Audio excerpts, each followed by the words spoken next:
Kitabu cha kwanza cha Musa kiitwacho Mwanzo, mlango wa 13. Abramu akapanda kutoka Misri, yeye na mkewe na kile alichokuwa nacho, na Lutu pamoja naye, mpaka kusini. Naye Abramu alikuwa ni tajiri sana kwa mifugo, kwa fedha na kwa dhahabu.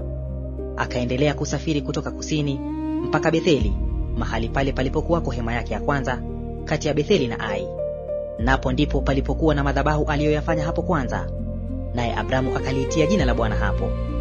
Na Lutu aliyesafiri pamoja na Abramu, yeye naye alikuwa na makundi ya ng'ombe na kondoo na hema, na ile nchi haikuwa tosha ili wakae pamoja, maana mali zao zilikuwa nyingi hata wasiwezi kukaa pamoja. Ukawako ugomvi kati ya wachunga wanyama wa Abramu na wachunga wanyama wa Lutu, na siku zile Wakanaani na Waperizi walikuwa wakikaa katika nchi. Abramu akamwambia Lutu, basi usiwepo ugomvi na kusihi kati ya mimi na wewe, wala kati ya wachungaji wangu na wachungaji wako, maana sisi tu ndugu.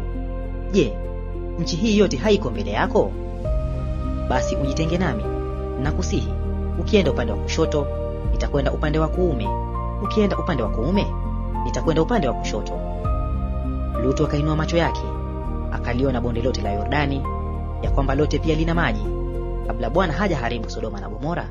Lilikuwa kama bustani ya Bwana, kama nchi ya Misri hapo unapokwenda Soari.